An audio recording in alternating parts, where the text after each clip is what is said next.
گرفتاری، اغوا یا اس کو جبری طور پر لاپتہ کر دینے کے خلاف جمع ہوئے ہیں.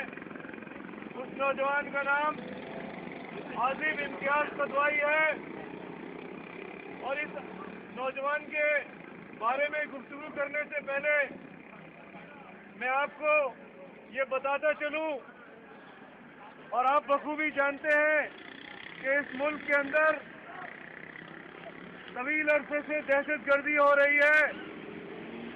مساجد کے اندر دھماکے کرائے جاتے ہیں، امام بارگاہوں کو بم سے اڑایا جاتا ہے، بازاروں میں دہشت گردی کی وارداتیں ہوتی ہیں.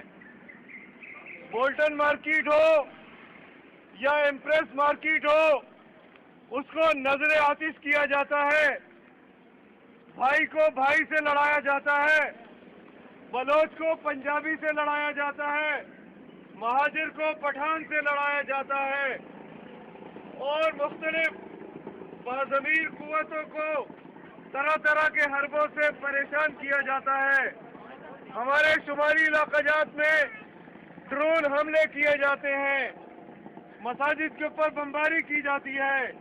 یہ ساری دہشت گردی، یہ ساری ٹارگیٹ کلنگ اور بھائی کو بھائی سے لڑانے کی جو سازش ہو رہی ہے، ایسے ہی ایک جاسوس کو، ایسے ہی ایک بدماش کو جو ایک جعلی سفارتکار تھا، جو پاکستان میں دہشت گردی کرنے کے لیے آیا تھا، جو ہمارے مساجد اور مدرسوں کی خفیہ جاسوسی کر رہا تھا، جو بھائی کو بھائی کے خلاف ورگلا رہا تھا، ایسے جاسوس کو، ایسے خونی دہشت گرد کو، جس کی گاڑی سے جاسوسی کے خفیہ آلات ملے تھے، جس کا نام ریمنڈ ڈیوس ہے، ہمارے حکمرانوں نے، ہماری بیوروکریسی نے، اقتدار کے ایوانوں میں موجود سیاستدانوں نے اور ان کا ساتھ دینے والی اپوزیشن نے ایک سازش کے تحت اس کو یہاں سے فرار کروایا.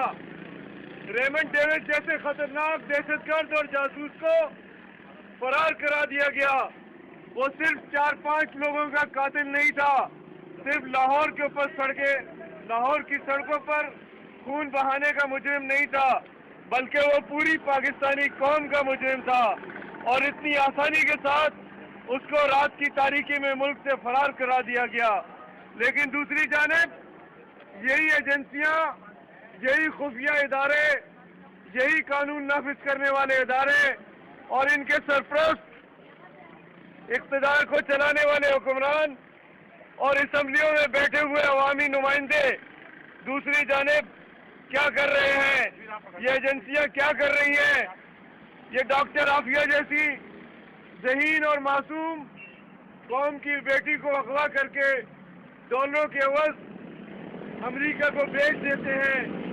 اور 8 سال پہلے جو یہ سلسلہ قوم کی ماؤں بہنوں کو اور قوم کے ذہین نوجوانوں کو بیچنے کا سلسلہ شروع کیا گیا تھا، وہ آج یہاں تک پہنچا ہے کہ ایک ایسے نوجوان کو جس نے اپنے تعلیمی میدان کے اندر کارنامے انجام دینے کا کر رہا تھا، جو اس ملک کا مستقبل کا معمار بن رہا تھا، اس کو نماز فجر کے بعد اپنے والد کے سامنے اغوا کر لیا گیا. اور آج ہم یہاں اس لیے احتجاج کرنے جمع ہوئے ہیں کہ یہ کیا بدماشی ہے، یہ کیا دہشت گردی ہے، یہ کیا ظلم کا نظام ہے. اس کو ختم ہونا چاہیے، اس سلسلے کو بند ہونا چاہیے. عدالتیں ایک جانب نوٹس لیتی ہیں، چیف جسٹس صاحب خود نوٹس لیتے ہیں اور ان خفیہ اداروں کے افسران کو وارننگ دیتے ہیں کہ تم اس بدماشی سے باز آ جاؤ. اگر کسی کو گرفتار کرنا ہے تو تمہارے پاس وارنٹ ہونا چاہیے، کوئی مقدمہ درج کیا جانا چاہیے.